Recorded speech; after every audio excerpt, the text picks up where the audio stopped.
आज हम जिस एनर्जी रिसोर्स का ज़िक्र करने जा रहे हैं वो एक रिन्यूएबल एनर्जी रिसोर्स है और इस एनर्जी रिसोर्स को हम कहते हैं विंड एनर्जी, यानी कि हवा की पावर। ठीक है, तो ये हवा किस तरह से बनती है इसको समझते हैं। सबसे पहले हम ये देखेंगे कि विंड किसे कहते हैं। विंड बेसिकली जो चलने वाली एयर होती है या मूविंग एयर होती है उसको हम विंड कहते हैं। ठीक है, अच्छा अब ये कैसे पैदा होती है। होता ये है कि जो सूरज है वो हर जगह एक जैसी गर्मी जो है वो नहीं देता। अब जिस जगह सूरज की गर्मी ज़्यादा होती है या सूरज की तपिश ज़्यादा होती है उस जगह जो हवा होती है, जो एयर होती है, वो गर्म होकर ऊपर उठती है और वो अपनी जगह को छोड़ देती है। अब इस तरह से आप समझें कि एक खला प्रोड्यूस हो जाता है, एक खाली जगह बन जाती है। इस खाली जगह को ख़त्म करने के लिए जो हवा होती है ठंडे इलाके से वो तेज़ी से मूव करती है गर्म इलाके की तरफ। ठीक है, तो हवा हमेशा जो हाई प्रेशर होता है ना वहाँ से मूव करती है उस जगह पर जहाँ पर लो प्रेशर है।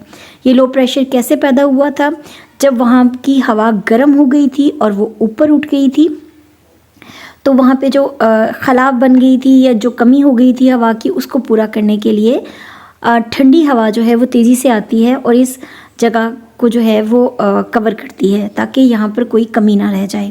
ठीक है, तो इस तरह से विंड जो है वो प्रोड्यूस होती है। अब अगर हम चाहें तो हम जो है वो इस तवानाई को इस्तेमाल कर सकते हैं, यानी कि जब हाई प्रेशर से हवा मूव करेगी टू द लो प्रेशर और वो तेज़ी से चलेगी तो हम उसके रास्ते में इस तरह की जो विंड मिल्स होती हैं इनको लगा सकते हैं। अब जब हवा तेज़ी से चलती हुई इस विंड मिल्स की ये जो शाफ्ट्स होती हैं या आप समझ लें कि जो पंखे होते हैं उससे टकराएंगे तो ये शाफ्ट्स जो हैं वो हरकत करेंगे। ठीक है, तो इन शाफ्ट्स को हरकत करके जो है वो हम एनर्जी प्रोड्यूस कर सकते हैं। आइए समझते हैं कि हम ये एनर्जी कैसे प्रोड्यूस कर सकते हैं। देखिए इसका तरीक़ाकार क्या होता है।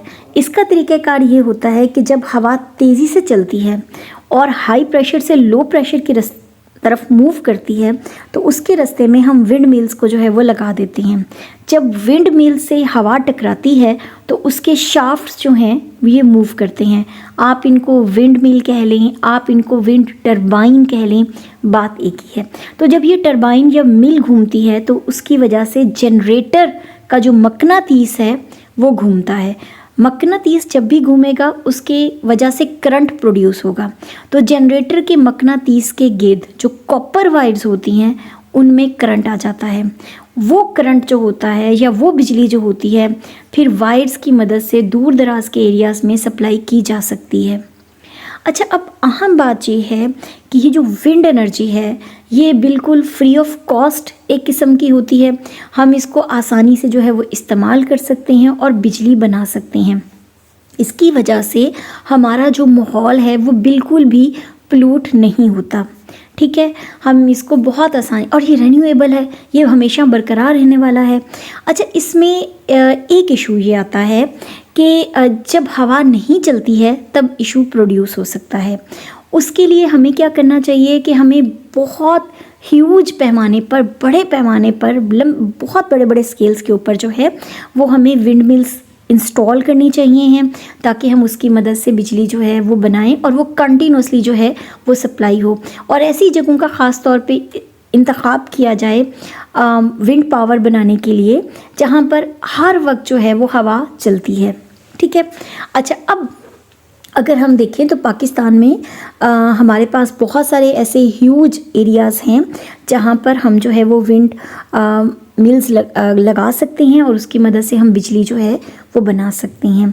ठीक है, इसमें कोई ख़ास पोल्यूशन जो है वो प्रोड्यूस नहीं होती है। बस हमें ये ख्याल रखना है कि हमें लार्ज पैमाने पर डिफरेंट एरियाज़ पे इंस्टॉल करनी है ताकि जब हवा एक जगह नहीं चल रही तो दूसरी जगह पे चले ताकि हम जो है वो बिजली को कंटिन्यूसली जो है वो सप्लाई कर सकें।